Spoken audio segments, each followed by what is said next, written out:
Welcome to the Real Chili Podcast. And the Golden Eagles of Marquette University in Milwaukee are bound for the Final Four for only the third time ever. 5 seconds left. Marquette down by one, trying to avoid the upset. Blue the drive, the left hand. It's good. 1 second to play. Vander Blue has put Marquette in front by one. And I want to win every day as basketball players, as students, and I want to win every day, most importantly, as people.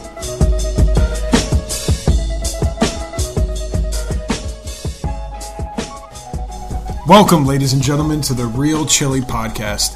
I'm your host, Mike Lavender, a 2009 Marquette University graduate. We're here today to talk to you about Marquette basketball with our first ever Real Chili Podcast episode. It's not just going to be me. We have people all over the country today, all are Marquette alumni, so I want to bring them in right now, and I want to start with our very own podcaster from Kankakee, Illinois. Who do we have in Kankakee? This is Pete Worth, a 2009 Marquette grad as well. We are just a few short weeks from tipping off the season at Marquette Madness and can't be more excited to join you fellas in this inaugural podcast. And going into Wojo's third season, there's a lot of potential and looking forward to seeing it on the floor. All right, moving to Maplewood, New Jersey. Who do we have in New Jersey? This is Eric Pond, a 2010 Marquette grad. Again, looking forward to a great season. Jacksonville, Florida. How's it going, y'all? This is Pete Mohan down in Jacksonville, Florida, your Southern Marquette basketball coverage representative. Originally from Detroit, as well as a couple of these other bros on here. Look to add some, Detroit grit and grind, and Detroit versus everybody. That could apply to Marquette too sometimes. So I might quit already. Yeah. Last but not least, normally broadcasting from Phoenix, Arizona, but today here in my living room, feeding, kibble and bits to my dog as we speak. Who do we have in my living room? That would be one Brian P. Henry. Gentlemen, Mike, thank you for the introduction. We're wrapping up the summer. It's the time when basketball players are formed and defined, and I am excited, just like all of you, for the start talking Marquette hoops and talking just basketball as a whole. We're almost to the season. It's an exciting time of year. And just like Brian feeding your dog, we hope to feed the Marquette Nation a bunch of quality bits about the team this year. We are an insatiable bunch. It's going to be the finest pepperoni for right. Marquette fans. So, gentlemen, the last time we saw Marquette take the court was over 200 days ago. It was in March. Feels just like yesterday. Feels like yesterday. It was more than a 20-point loss to Xavier in the Big East tournament. Do you guys remember by chance where we were during that game?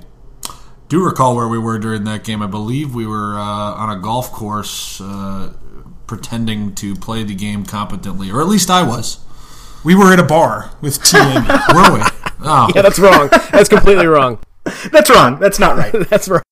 Close enough. We were coming off a golf course, weren't we? Yeah, I think that. We were coming off. Okay, fair enough. In the shadow of University of Phoenix Stadium in Glendale, Arizona. A waitress by the unforgettable name of T. Amy serving us some cocktails and beers. As she served us during a completely forgettable basketball game. Correct. Where Marquette their season was ended rather abruptly. And so the world has changed a lot since we last saw Marquette basketball on the court. Has it? We have Donald Trump, who at the time wasn't a legitimate candidate for the presidency.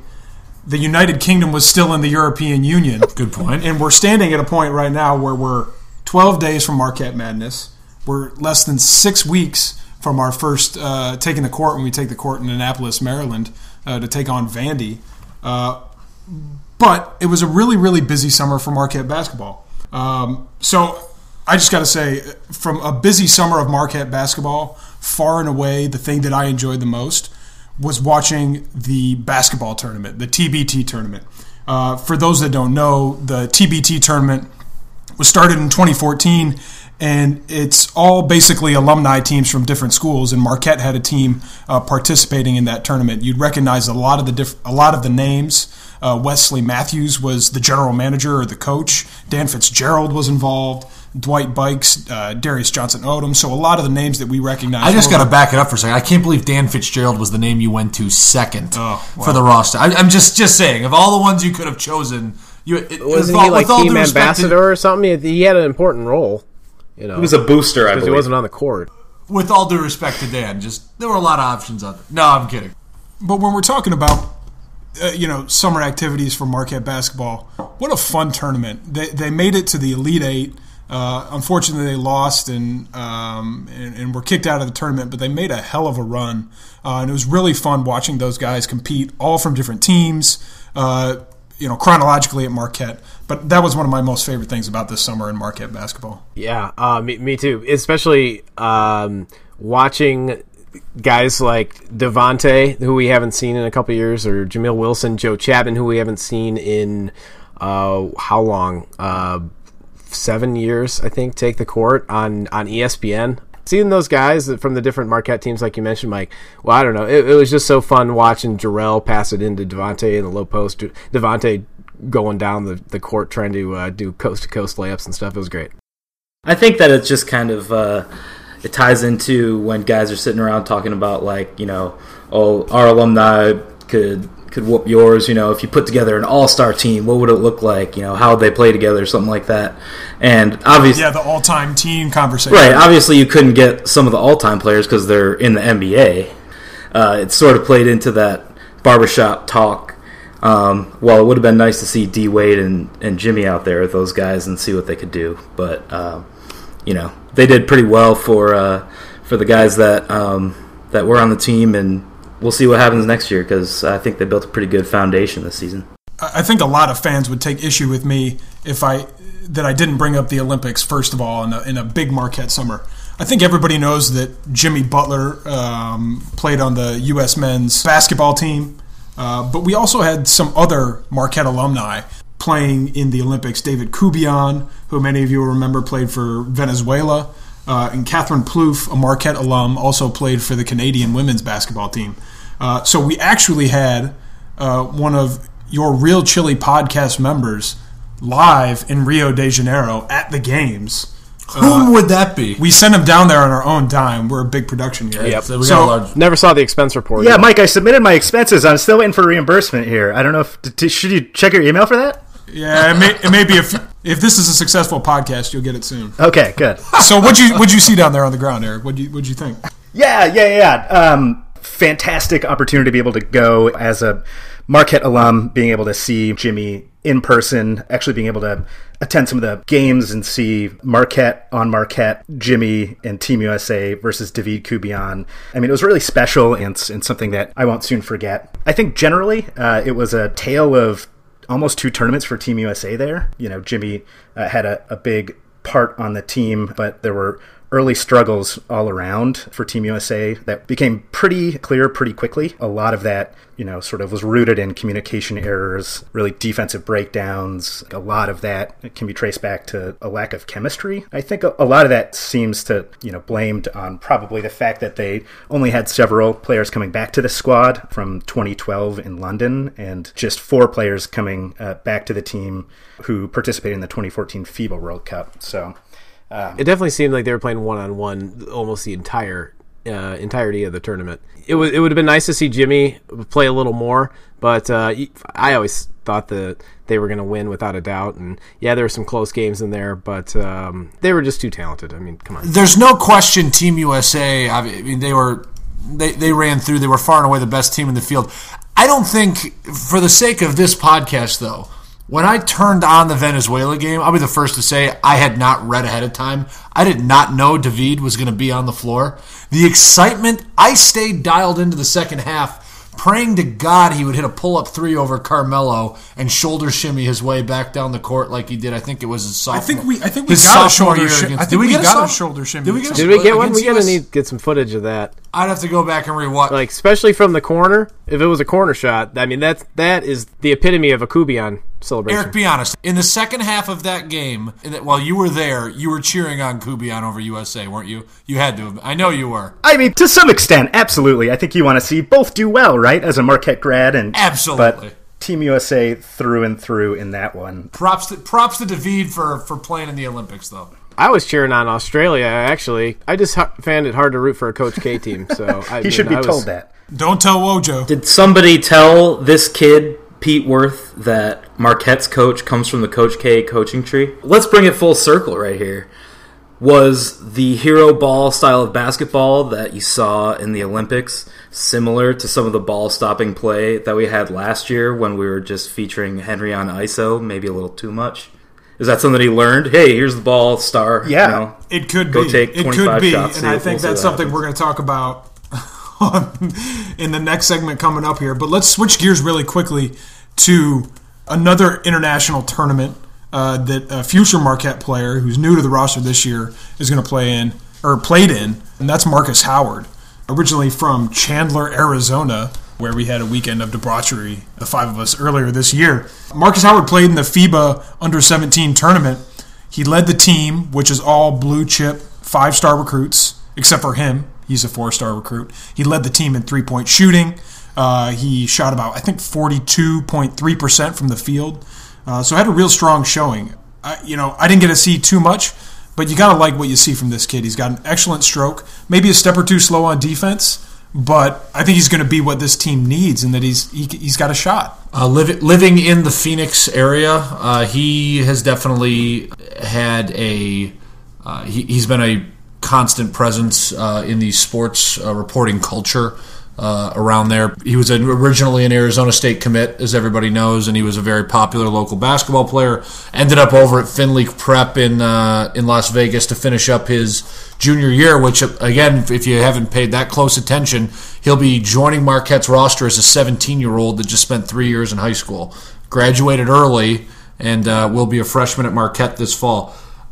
I'm excited from what I've watched film-wise in high school. I'll agree with you. I'd say from a speed standpoint, that's definitely where he could get himself into a little bit of trouble, but an incredible handle, a knockdown shooter, which, as I'm sure we're going to dive into, is exactly what this team needs, and played exceptionally well in the FIBA tournament. You said averaging around 7 points a game, knocking down about close to 50% of his three-point shots in that tournament, which, again, desperately what this team needs is shooting. It's exciting to see him coming onto the roster. And I think one, just to be representative of his three-point skill, there's times when I was watching the game and he would get the ball wide open and, he's surrounded by a bunch of 5-star guys, but these guys would raise up on the bench, put their arms in the air because they expected this guy, Markus Howard, to drain that three.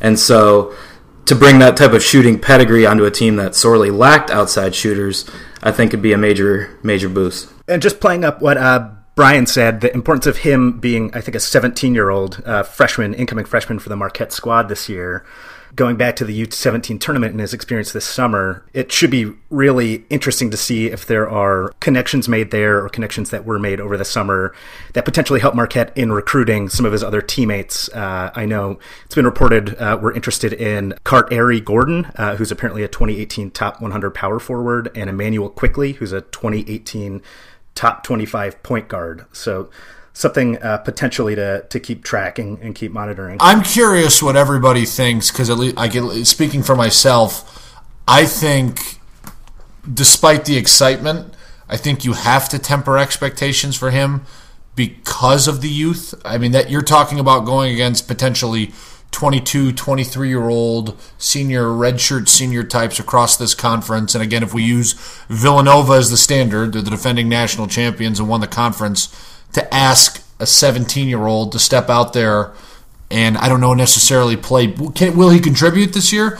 Absolutely. The size of that contribution, right. I think it's wait and see.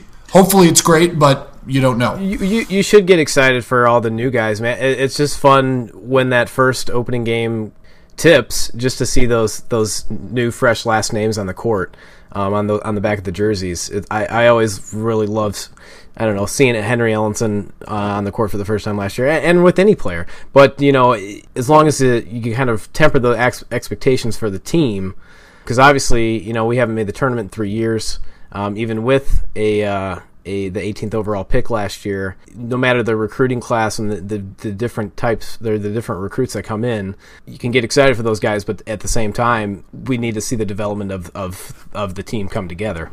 I think overall, the influx of shooting that we have across the 4 guys that are going to be new to the roster this year, when you got Howard and Hauser, the freshmen coming in, and then you got Reinhardt, the senior transfer, and you got Rowsey coming in off of his transfer redshirt year. All 4 guys that can shoot the rock. So that's a major influx of shooting. And then, you talk about what's the gap on the team. Well, it's size and rebounding. And that's sort of in the pipeline for that 2017 recruiting as well. So it's kind of blocky in the way that he's assembling this team. But at least we should see some serious outside shooting on the team this season. So a couple more things to cover here before we move on to segment 2, where we talk a little bit more exclusively about the roster for the upcoming year. Over the summer, ground was broken on June 18th for the new Milwaukee Bucks Marquette basketball. Oh man, what's the hockey team? The Admirals, man. The Admirals, man. How could I forget that? Ground was broken on the new arena. It's right across the street from the BMO Harris Bradley Center. It's expected to be done in time for the 2018 season. We'll see how much that goes. I think there's not much more to say about that. It's supposed to be a world-class arena. Finally, we'd be remiss if we didn't mention the signing of Henry Ellenson to the Detroit Pistons. We've got 3 Detroit area kids here on this podcast, so a lot of investment and a lot of time growing up was watching. Awfully kind of you to give us the label of kids. Kids really right. Makes me feel special. Maturity level is pretty indicative. That's right? fair. That's fair. So for kids that grew up watching Chauncey Billups and Rasheed Wallace and all those teams and how great they were, it's exciting to have a Marquette kid with some serious potential heading to Detroit. Well, Henry Ellenson goes without saying that he is the next Rasheed. They just have the same exact temperament and same stroke. So that way that you guys feel about Henry is kind of the exact same way I felt when Jimmy Butler was taking over number 30 overall of the Bulls. You were like giddy. It's just like you got a Christmas present in the middle of June. So yeah, it's cool to see. We'll see how much playing time. I guess he's at the bottom of the depth chart probably right now for the Pistons, but be looking forward to seeing him out there. Mohan or Eric, I know you both did a little look into this. What's the playing time picture look like for Henry? It's going to take him a couple years to break through, no? I think, with any situation where you've got rookies, if you're looking for them to have serious playing time in the first year, it's either because you're a team like the Sixers or the Lakers, and those guys are legitimately the best players on that team. For the Pistons, they're kind of creeping back into the playoff race. They were the 8th seed last year and were swept by the Cavs in the first round despite putting up a fight. But there are certainly some major roster pieces in place and blocking Henry's time. I would expect to see him, get some run with the second unit, maybe average between 3 to 10 minutes a game over the course of the season. But, you never know if a guy like Tobias Harris or John Lure go down. Certainly, I think you'd see Henry have an uptick. And as far as style-wise, they like to run a lot of pick and roll, and they have that with Andre Drummond and Reggie Jackson. But long-term, they don't really have that pop guy, that the guy that can pick and pop out to the three-point line and hit it. So I think that's long-term what they're sort of viewing Henry as being, that stretch four offensive weapon. He's certainly not a defensive specialist, but you can see where he fits in with the team on that long-term timeline. Yeah, he didn't hit many threes last year, though, and it's going to definitely take him a few years, I think, to really improve that jump shot. We saw him from 12 feet to 18 feet be really successful last year at Marquette, but I think all of us were a little disappointed. We all thought that he would have been a much more successful three-point shooter last year. I think that will come in time, but it won't be this year. I mean, there's certainly two things I would just say, just to add, about his shooting. There's there was a lot of volume going through Henry, and so he wasn't always taking the best shots. He won't be that number one option when he comes in the pros and when he breaks in with playing time. So maybe he'll have some more open shots, but that's the longest season he's ever played. After playing AAU circuit and everything else, his legs had to be pretty tired by the end of the year. And as anyone who plays basketball know, once your legs go, then you really don't have any lift on your jumper anymore. So. To add to Pete's point, Henry took more shots for us last year than anybody else on the team by a fairly wide margin.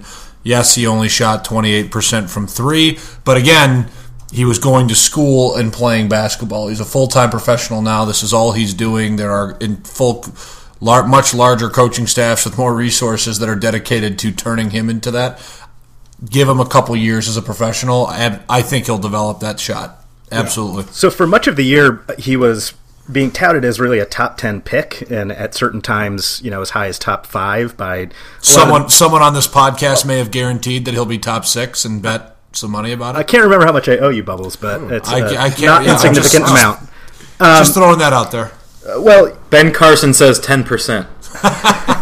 Well, so given his sort of high early midseason ranks by a lot of these draft pundits, why do you guys suppose he did fall to where he did at 18, where he was seemingly a steal for Detroit, but was passed up for guys like Gershon Yabusele, Juan Hernan Gomez, and others?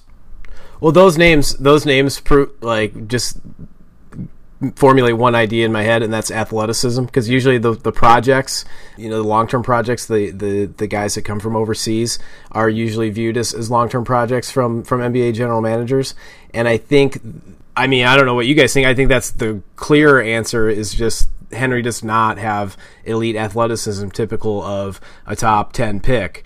No matter how good he was, and how good his stats were, as a freshman at Marquette, they didn't make the tournament, and he definitely showed enough talent. Obviously he was picked 18th overall, but yeah, that's the clear reason in my opinion. Well, I do think you have to look at overall the picture of the NBA. Like, NBA is sort of it's a copycat league. Like, what's in these days in terms of the type of way you assemble a roster, the type of players that you have, and with guys like Kawhi Leonard and Jimmy Butler, who are becoming the newer stars of this generation, those are guys that are two-way players, and I don't know that Henry was viewed by many of the scouts as that surefire two-way prospect. He's a guy with a lot of offensive potential, but most people really do think that he is kind of more of a project on the defensive end. So if you don't think that a guy has potential on both sides of the floor, it's kind of hard to take him in that lottery, I would say. So Henry Ellenson when he left Milwaukee, he's leaving behind what is this year expected to be the most talented roster that Steve Wojciechowski has had in his 3 years. This is going to be a really interesting year to see not only what Wojo can do with the talent that's on the roster, but this is also a defining year 3. I think you kind of see it across sports when a new coach takes over, that year 3 is really a year when their program or when their schemes really start to take hold, at least at the college level. We've seen it with past Marquette coaches, where Al McGuire went from year 1, where he was 8-18, to his third year, where he was 21-9. Tom Crean. It's Indiana. It's Indiana. He was about 500 in his first year. He was at 26-7 in his third year. Buzz Williams maintained a pretty high standard in his third year of going 22-15. So for Wojo, who started off 13-19 in his first year, this is going to be a telling year for Marquette fans. And I think there's always the tendency to make excuses on the back end. But this is going to be a telling year for the arc and the trajectory of the Steve Wojciechowski area. I do not think it is hyperbole in the slightest to say this will be, it's not the defining year for him, but I think opinions will be formed midway through this season based on how they handle a much better non-conference schedule, which I think we're all excited to see, and then a Big East conference that is continuing to get better. Not just the fact that they had a national champion come out of it last year, which is great, but I think depth-wise, the conference is beginning in its newest form. with the 10 schools that are in it to have an identity and a quality level of talent that's appearing in it. I don't think, and I'm curious to hear what everybody thinks, they need to perform. They need to be a 23, 20, I'd say the at least 22, 20, well, but 21, we were at 21 last year, 20 last year, and that didn't even have us sniffing the NCAA tournament. Granted, that had some bad losses in it. They need to be, around 20 wins, and they need to be sniffing the NCAA tournament. I think that's the expectation of people at the university. I think that's the expectation of an alumni base, and I would hope that's the expectation of the coaching staff and players. They should be an NCAA. With what Marquette invests into this program monetarily, I think the expectation is that they can be a quality NCAA tournament caliber team. So the question is, Brian, how do we get that? How does the team this year achieve that? And I think the answer is reliable contributors, especially upperclassmen. The newcomers that Mike mentioned they're all talented, at least from what we've read and some highlights that we've seen, but it's unproven talent at the collegiate level. Outside of Reinhardt and Rowsey, those are two different guys, but the other new guys, Hauser and Howard, we haven't seen yet. Hauser, won back-to-back state championships in Wisconsin, Gatorade Wisconsin Player of the Year, but we haven't seen him on the court. The two guys that we need to play and to bring it every game are JaJuan Johnson and Luke Fischer. We really saw a 10-game stretch last year, closing out the season from JaJuan, where all of us were kind of waiting for him to get it. And I think he definitely made improvements on that. Averaged about 13 points a game those last 10 games. And then Fischer, we've seen lots of flashes, and we need to see him stay out of foul trouble. And I want to see him average a double-double, or at least close to it, with the lack of other front court depth that we have. Let's kind of start and work our way through with the upperclassmen. Let's stick on that good point about Luke Fischer. A lot of things have been said about Luke Fischer, and Luke Fischer, I don't think anyone doubts the talent he has. Brian, Henry, what do you think Luke Fischer needs to bring to the table this year or do differently to make the most of his senior year? I think when you start talking about Luke Fischer, you have to start about the other four guys that play on the floor with him, because I think as we've seen through 2 full seasons with him, 1.5 full seasons with him, his skill set is high. He can turn over both shoulders. He is aggressive on the offensive glass, finishes reasonably well around the basket at 6'11", 260 plus. He is a legit center that is skilled. But as we've already alluded to on this podcast, the outside shooting to get him space in the key has not been there. Marquette as a team shot 33.9% from behind the arc last year. All right, that's just, and in turn, Luke goes and finishes with 12 points, about 6.5 rebounds a game. They need to shoot better to get him more space to maximize it. I think he's a 15 and 10 guy. I really think it's out there, but the other four guys on the floor need to give him the space to do that. One thing is that he's definitely gotten stronger. I think in his lower body, he's maybe not, he's not built like Devontae, where he's bottom heavy. He's a long guy with a more slender build that he's had to add weight to. So I'd like to see where he's at this year. And some of those dudes on Xavier are always, it's like, man, they just run these guys at you, and it seems like Fischer's the only guy we can throw at them. So does he have the build, and has he gotten bigger for his senior year in order to handle a roster like that? You're right. He will never have as big a butt as Devontae did to push him around. Jealous. So I don't know if he was working on that in the offseason, but, it wouldn't help or wouldn't hurt. At the IB Chillando booty building camp? Yeah, going on in China right now. Multiple age divisions. Oh, jeez. So one guy that we saw while we were in Phoenix in March this year, one guy we saw come on pretty strong in the tournament and kind of put it together for consecutive games for the first time that we've ever really seen was JaJuan Johnson. JaJuan was a top 50 recruit when he came in, a highly touted guy. I don't know if you can say that he's underperformed, but he just hasn't taken that leap that you would expect him to take in his sophomore or early junior year. But in the Big East tournament, he kind of looked like he was starting to put it together. He's a guy that when he has his transition game going, Marquette's firing on all cylinders, and that's generally a good thing for us. So I think we're all looking for JaJuan to have a big start to this year and to be one of those vocal leaders, because with so much youth on the team, we need JaJuan to be a guy who can set the example. He needs to score 10. He needs to score at least 10, 12, 14 a game. That's just I think that's just must happen with him being, I believe the only guy on the roster that has been on the team for 4 consecutive years. And what he showed the last part of the last season was so promising. It was like he's an elite athlete. He is an elite D1 athlete. You see it on the fast break when he gets those steals when he's covering a guy man to man out on the perimeter and can break down a defense. And if he can carry over from last season what he was doing, that's going to be huge for our NCAA tournament chances. I just want to say one thing about JaJuan's skill set, and you hit on it, is his slashing ability, and really he's been slow to develop, but part of that I think is because he's kind of a well-rounded player. So it's like when you do a little bit of everything well, maybe it takes a little bit longer for it all to appear in an impressive way. And JaJuan's slashing skills are impressive, but he didn't always have someone to kick it to. So I think his offensive growth, his biggest potential to grow offensively is through assists. Is, taking that pump fake, making that slash move through the lane, and then finding these shooters that we've added on the perimeter.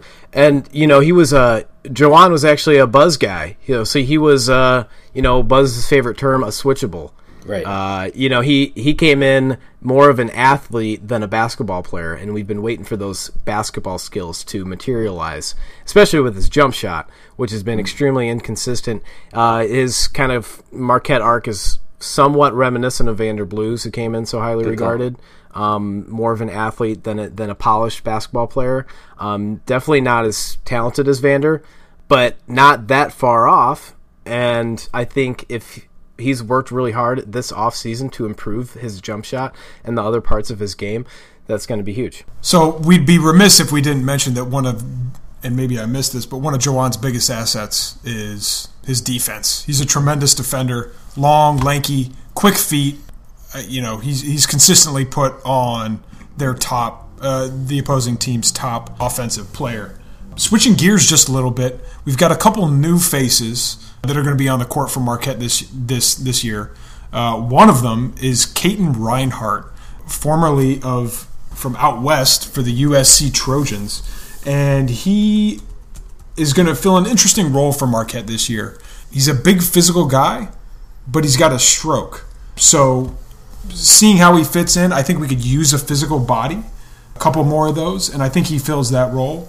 How much can he do that while providing the extra shooting that we need at the same time? Well, Brian, you sent me a little tidbit the other day about Reinhardt. Did I? You did. Why don't you go on about that? Oh, no. I encourage you. Please pontificate. Oh, well, I'll just go ahead then. Basically, one of the rumors was, as some of these guys were transferring away from USC, and obviously Reinhardt, he graduated, so he's able to play right away rather than sitting out a year. But he wanted to go be the man somewhere. He definitely was a starter and a serious part of the teams that he's been on at USC. And he actually spent his freshman year at UNLV before transferring, sitting out the 14 season and playing at USC. But he's a guy that wants to shoot the ball. It'll be interesting to see where all these touches go, because we got a lot of guys that, maybe they deserve to shoot the rock. But he's a guy that has a pedigree. He's shot over 38% for his career from three. So he's another one of those assets on the perimeter that I'm excited to see pull the trigger. Pace and space. So it's where basketball is evolving that way, and we need more people that can stretch the floor, as we've already touched on when we were talking about our Luke Fischer segment. He is definitely an individual that can hopefully help do that, to open things up inside. And again, three's greater than two last time I checked. It'd be nice to knock down a few more of those. Pete Mohan, where do you see him playing? Do you see him exclusively at the 4? Or can you see him at some of our smaller lineups being at the 5?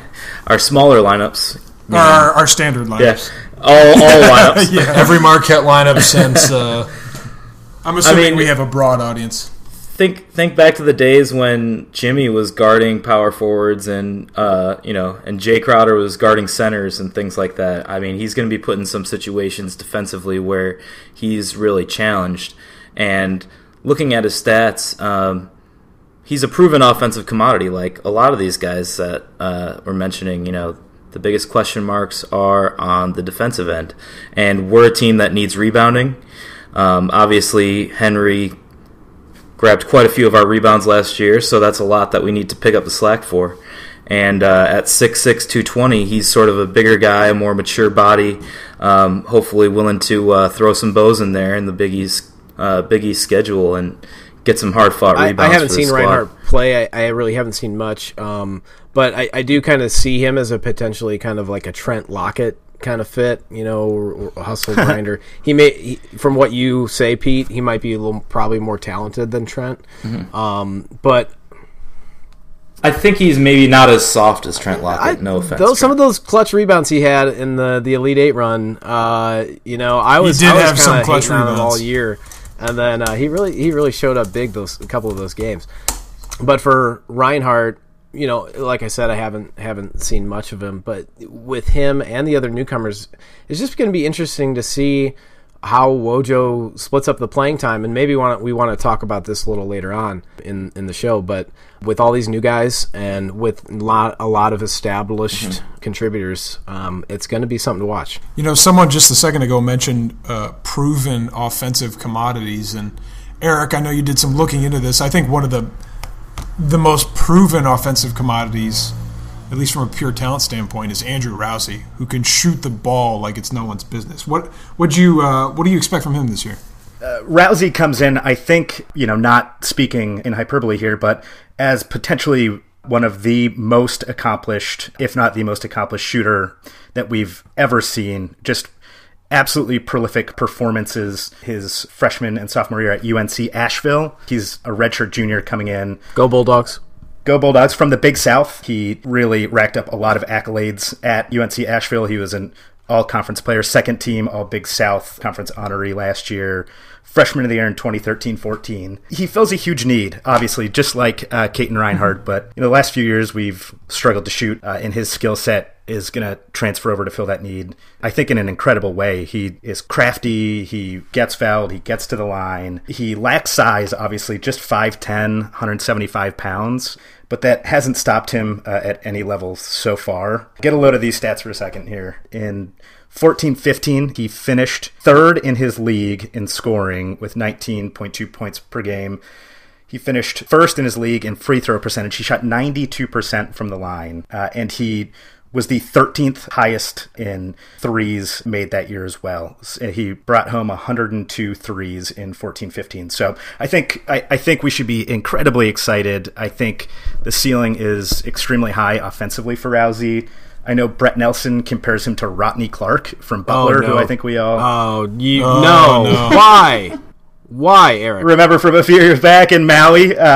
I hate to bring it up. We did get revenge on him later that year, if we remember. It was bad enough that they played that on every highlight reel for the rest of the year. I actually was watching YouTube highlights the other day and came across that and was just like, oh, God damn it. Yeah.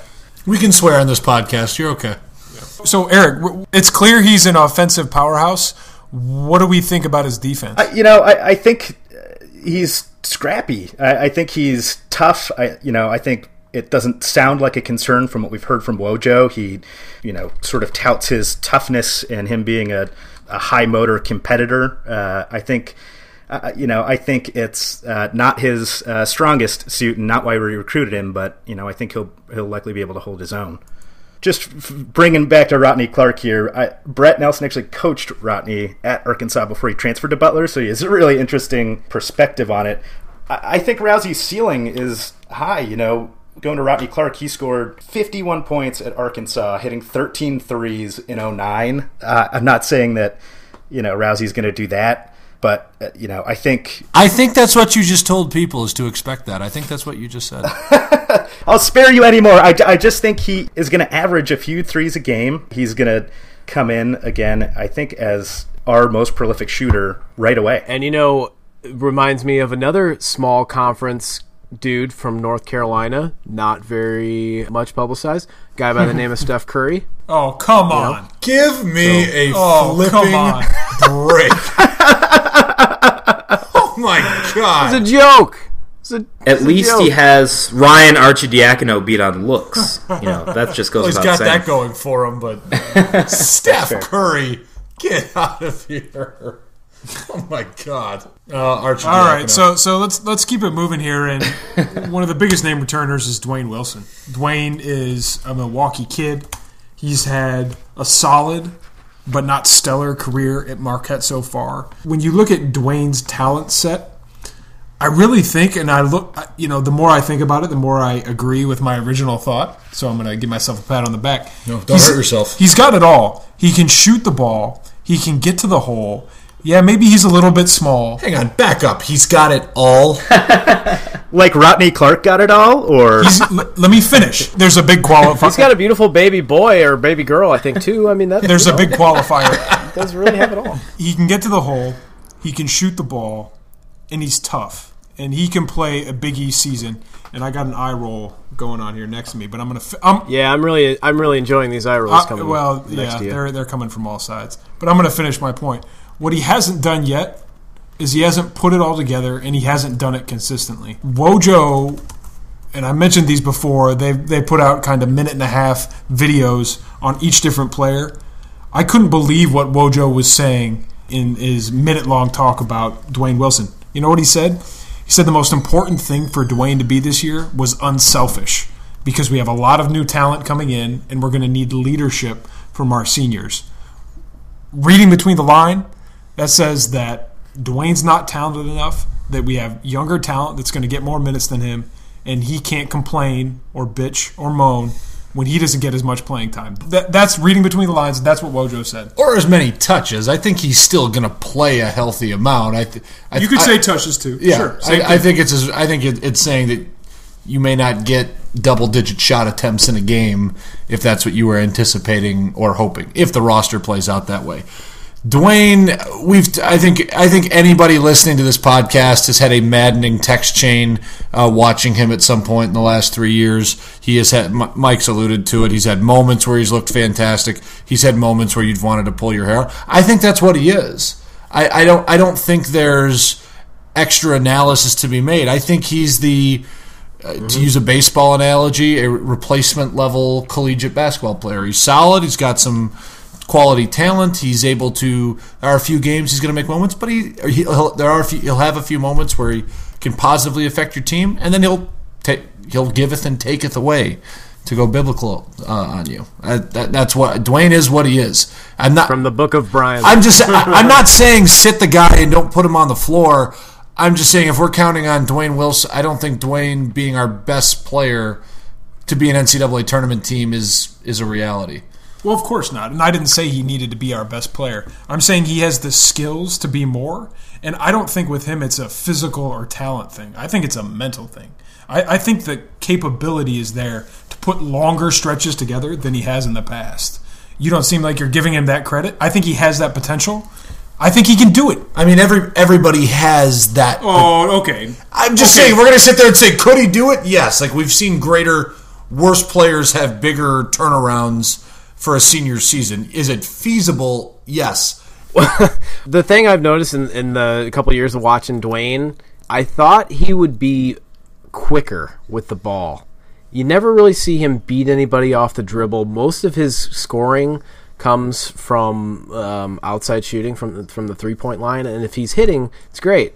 But you don't really see that elite speed, and it's also on the defensive end too. You know, he's been a poor defender in his first couple of years, and I think that's why he has seen his minutes decline off and on. His pedigree coming in was to be a lights-out shooter, both at the line and from three-point range, and really he's been average and, in fact, below average shooting free throws. And I think that's something tough to deal with, because if he's one of your top ball handlers on the team, obviously Traci is the primary ball handler these days, but You need a guy like that to be able to hit free throws in the clutch. If you're going to be a primary ball handler late in games, you can't shoot in the 60% for free throws. You need to be in the 80s and the 90s.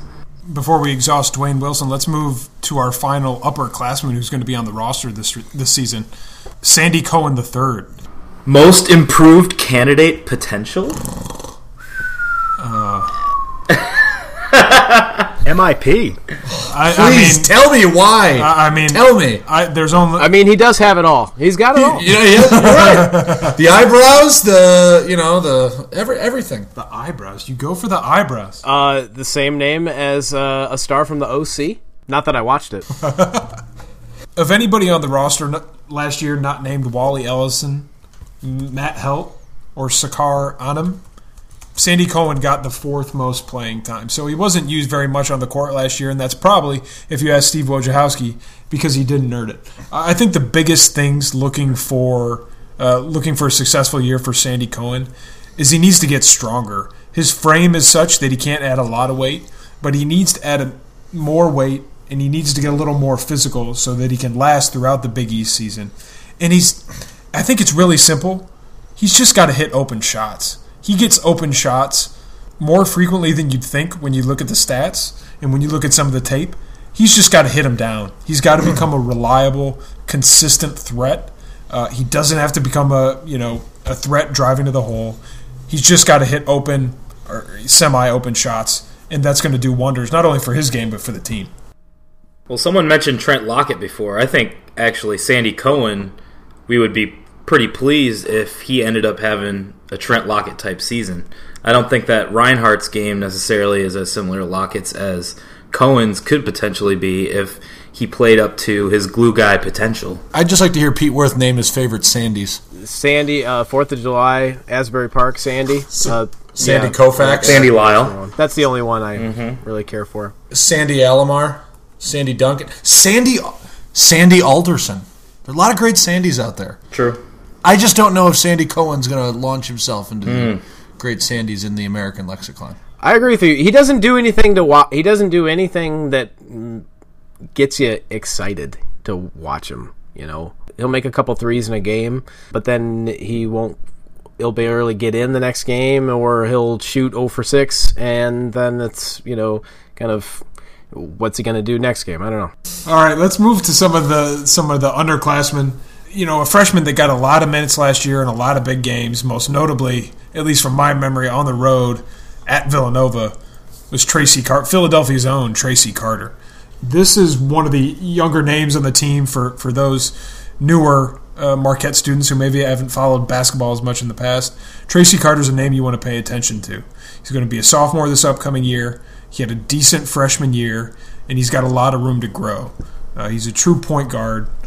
He can facilitate, and he's got, I don't know, what do you got? To me, Tracy's got that it factor. Tracy's your boy, don't lie. He's your guy. Yeah, he's your boy. He's your full-out boy. TYB, that's your boy.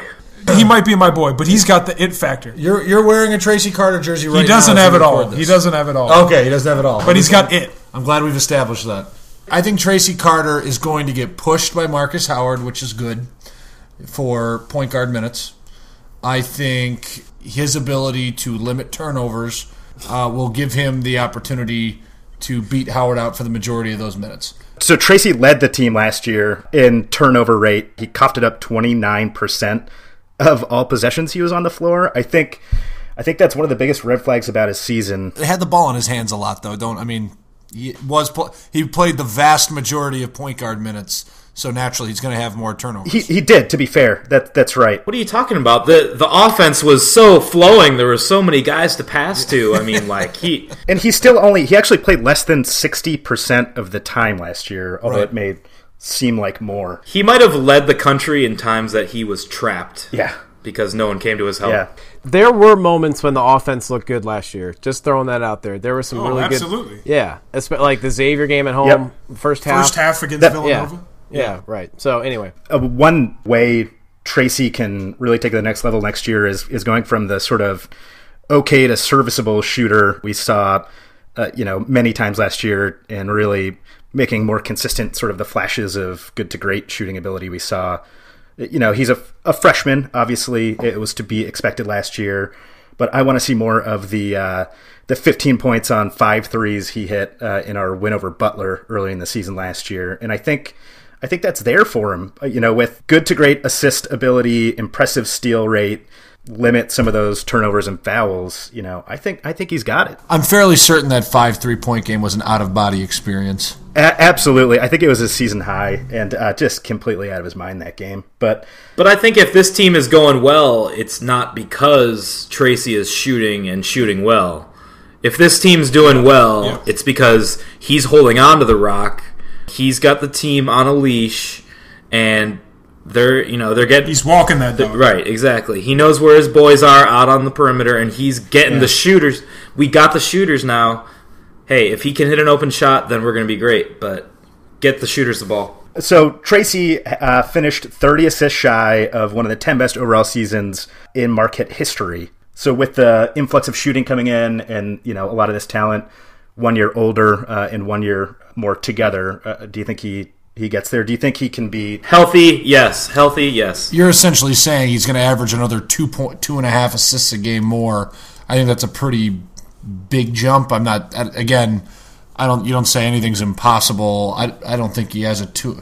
What you got it in front of you, Eric? How many assists? What was his assists per game at last year? He had 4.6 assists on 23.9 minutes a game. So we're saying he jumps to close to 7, little over 7. That's right. Yep. But not only that, he had 33% of the team's assists, which was good for 45th best in the nation for assist rate. Yeah. So he really was generating a whole lot of offense on his own. Now that is some knowledge getting dropped right there. I feel smarter having heard that. Knowledge bomb. Something that we haven't really discussed too much and would be a reason for that season by Traci potentially happening is the amount of playing time that Wojo needs to distribute. I mean, we have a lot of similar pieces, guards / like kind of combo guards. When you look at Duane and Traci's a point guard, but Duane and Markus Howard, Haanif, who we haven't even talked about really yet. I'm just curious to see how Wojo balances this very similar roster in terms of guards. Just to segue into Haanif, I think we need to talk about Haanif. This is a guy that played 72% of minutes last year, 73%, which is a heck of a load for a freshman. Obviously, Henry played a few more minutes than Haanif even did. This team relied heavily on a true freshman in Cheatham that, really, if you asked any of us before last season, we would say we didn't even know what he had to offer because, if I remember correctly, he wasn't even cleared in time to play in Europe. Right. I forgot about that. Yeah, we didn't see him play, so we didn't know what he had to offer. And he came in, and he really balled out for a freshman, and I think the sky's the limit. It is. I think he is the reason to turn your television on or to get in the car when it's 7 degrees outside and drive down to the Bradley Center.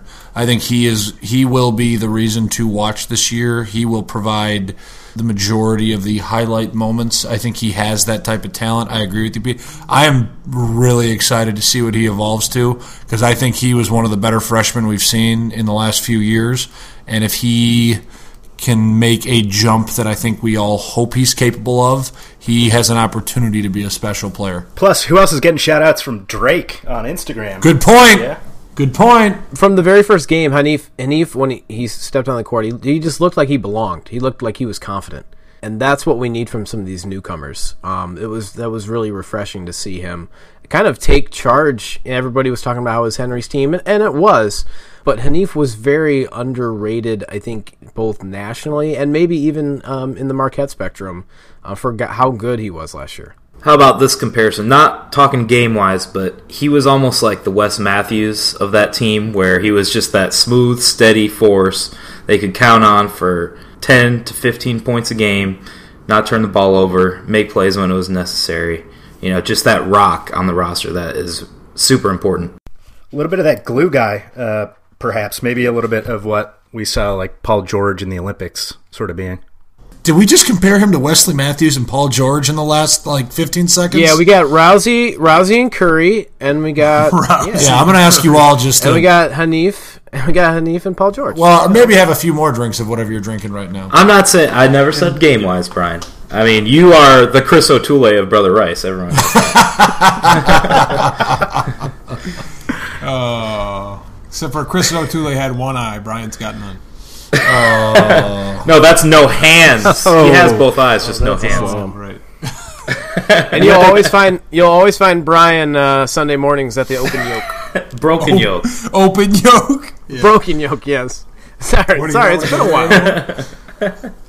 Is he working on that Devontae behind? Working. Yeah. That takes years a few more of those over easy. Although my pickup game much more closely resembles his YMCA style game than anything else. So, in the few minutes we have left, and we do just have a few minutes here, let's talk about a couple newcomers. And I know we talked about Markus Howard a little bit at the top, but let's spend a few minutes just going over Markus Howard and Sam Hauser, what we're expecting from them. I think Markus Howard, it seems like we're all pretty confident. The shooting's there. You know, he's a young kid, but... 17. He's 17, but, you know... It doesn't seem like, maybe I'm wrong, it doesn't seem like there's been a lot of red flags. He seems like a level-headed kid. I don't think you're ever wrong, Mike. I'd go ahead and make whatever assertion you're going to make. He's a level-headed kid. That's why they call him the doctor. That's true. He's a level-headed kid. And is he? He's traveled internationally. Well, the flat top. He had a flat top for a while. Oh, so that makes him level-headed. There you go. So, I don't, what else is there to say about Markus Howard? I think you kind of nailed it, though, with his temperament. It almost is like Haanif's. Yeah.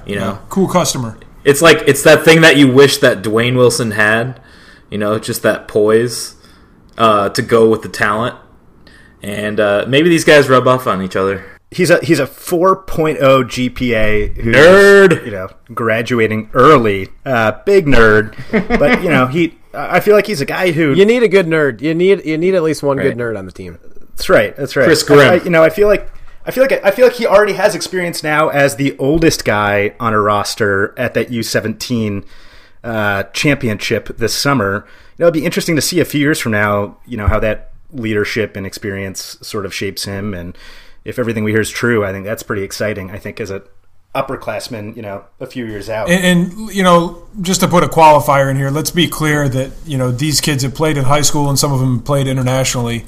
But what we're doing is we're projecting. And so, we can't say with 100% certainty, but with the facts that we have, whether it's tape internationally or at the high school level, we can project some of the skills that they're going to have in Marquette. And Sam Hauser is someone I think we need to pay a little bit more attention to. He's going to be the third tallest kid on the roster. It's 6'7", which, we need some more size. So great to have him on. But he's got an interesting skill set. Pete Neighbor-Worth, I know you looked into Sam Hauser a little bit. What'd you see?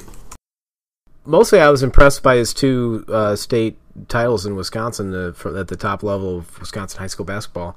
He didn't have mind-blowing scoring numbers, but I was surprised by his kind of all-around game, especially like the rebounding, his rebounding stats. He was averaged about 9 a game. He also averaged about 3 blocks a game, which shows you that he's more of just a shooter. He shot about 44% from three his senior year and 50% his junior year, which, although he's kind of been billed into Marquette fans' minds, I think, as this lights-out guy, but I think his relatively low scoring numbers from a typical elite high school player kind of show you that he might have a little better feel for just a better basketball IQ and what is a good shot. I've just seen some video of him obviously online. It definitely is a role that we need, especially a big guy that can shoot really well would be great. Just overall, I just want to pose this in terms of the makeup of the team, and thinking about, we're all kind of taking a stab at who's going to get minutes where right now, and obviously the picture will become more clear once we get into the season. But once Big East season rolls around, and you got to throw out a roster and got a starting 5 out there that can play defense. We talked about all the offensive skills of these guys. Who are the 5 guys that you're putting out there to play defense in the Big East? Who's that 5? If we're just going strictly defense, not any offensive consideration, is that what you're saying? It sounds like we've all brought up the offensive ability of these guys. We're not gonna. Wojo isn't going to be giving these guys playing time because they're good shooters. They're all good shooters at this point. Obviously, he'll ride the hot hand somewhat, but when it comes down to it, they're all similar size. They all have similar skill sets. Who's going to be the one that steps up on defense and gets those minutes? The answer is based on what we've watched under Wojo, and this has been my biggest critique over the last years. I don't think we have a defensive identity, much less an offensive identity at that either. But especially defensively, I haven't seen it. I can't answer that question. I don't know who's. Well, you'd like to assume Luke Fischer is going to be a rim protector. Is he a great one? He's 6'11". So after he goes after that first block, who's helping weak side? Great question. Katin Reinhardt? We're going to have to play small. I mean, Matt Helt's our backup center. He played about five total minutes last year. So, and that's our other guy bigger than 6'8". When Luke Fischer gets in foul trouble, which, he hasn't proven that he can't, I'm nervous about the defense, absolutely. So is Luke Fischer our MVP? As a credit to Luke Fischer, he did foul less last season than he did in his first season with the team, so he's got better at playing without fouling. But that said, he still has to challenge the majority of shots and aggressively attack the ball coming off the rim to rebound it defensively and offensively, which is naturally he's going to pick up probably one over the back call a game just out of the necessity of us needing him to be aggressive. And I think he does a good job of that, but that's naturally going to come with fouls. You're right. You need other people to rebound. You need other people to guard. I don't know who that 5 is yet. I view Wojo as sitting Katin Reinhardt down and saying, you came here, we need scores, you can be that scorer, but you're not going to get on the court unless you play defense and you crash the boards. Katin Reinhardt's got the body, he's got the size, he doesn't have elite size. Does he have everything, though? No, at all. No. At all. Okay. Not everything. He doesn't have it all. Oh. But I think that's got to be a demand that Wojo puts on him. Look, you want to score buckets, you came here, you want to play here, you need to play defense, we need you. And I think that can relieve some of the pressure on Luke Fischer if you have another big body crashing on the boards, help share some of those fouls with Fischer over the season. All right, so fellas, we got just a couple of minutes here, and I want to send it to each of you for final thoughts before we sign off for the first ever Real Chili podcast. I think it's been pretty good considering everything that we've been through the past couple of months. I think we're all looking forward to a great season, but before we get to that, what are your expectations for this season in 30 seconds? What are you looking for this season? What do you expect? What are your hopes, dreams? What's all that for the season? Brian Henry, we're going to throw it to you first. Well, first off, I think this podcast has it all. I'll start by saying that. Second, my expectation is, and it won't change, I think this needs to be an NCAA tournament caliber team. I'm not sure the roster is constructed to be that right now. I hope the first few games didn't change that. That is my expectation. I think that's what the expectation should be for everybody there. I just need to be shown that they have the people in place to do that. Eric Pond. Yeah, guys, I'm looking forward to a great season as well. I think from this day forth, we shall never mention Rodney Clark's name again on this podcast. Agreed. I'm looking forward to I'm with Bubbles. I'm looking forward to a team that is in tournament contention. I want to see this team really form a true identity and take that third-year jump we discussed earlier. I think we have the talent. I think we, have a lot of questions to be answered between now and the time we enter conference play. But that's what we're here for. We're here to talk about those questions and get a little banter in as well. So excited for a great season. Pete, Neighbor Worth. First, ecstatic. So pumped about doing this with you guys. I think it's a great idea, and looking forward to a great year to chat and hoops with you guys. It'll be even greater if we make the frickin' tournament. It's been 3 years. We're used to making the tournament. We started becoming Marquette fans when Eric a year later, but us in 05, and we got used to us being in it every year. And with the roster, like Brian mentioned, constructed how it is, I'm skeptical of that. The year that we had, with all those guys, that small roster where we had Hayward playing center, that Buzz did a masterful coaching job. Let's see what Wojo can do with this roster. Pete Mohan, final word. Like these guys mentioned, it's dubious that we make the tournament this season. I think that we certainly have the potential to put it all together. Like I've mentioned, like these other guys have mentioned, it comes down to defense. And I think that, we're one Luke Fischer injury away from being 13-19 again. God forbid. This team is super thin in the front court. So it's going to be a matter of who of these wing players steps up and plays big. All right, it's got to be a quid quo pro for Wojo. Get those defensive players who are earning the minutes out there, and that's what's going to win us these games. I'm really fired up about this quid quo pro. Quid pro bro. Yeah, that's pretty awesome, I just got my new Quid GoPro in the mail, too. All right, folks, that's going to do it for the first ever Real Chili podcast. We're going to be coming to you about every week. Certainly when the season kicks off in earnest, we're going to be having plenty of hot takes, plenty of reasoned analysis to go along with those hot takes. Next podcast is we're going to do a deep dive into the schedule. And, of course, as always, you can listen to us on iTunes and hopefully coming soon on SoundCloud. Signing off for Brian Bubbles Henry, Pete Mohan, Pete Neighborworth, and Eric Pond. I'm Mike Lavender. Thanks so much for listening to the Real Chili Podcast.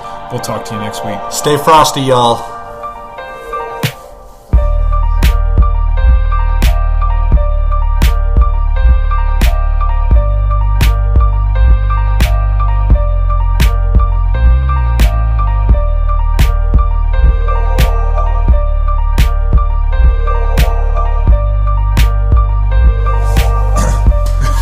Chili Podcast is brought to you by the Union Sports Annex on the corner of 16th and Wells. Formerly known as World of Wings. Me Undies. Brought to you by our sponsors, Mrs. Henry's Meatloaf. All right. Quid quo pro. Mohan, you're the best. That's fantastic.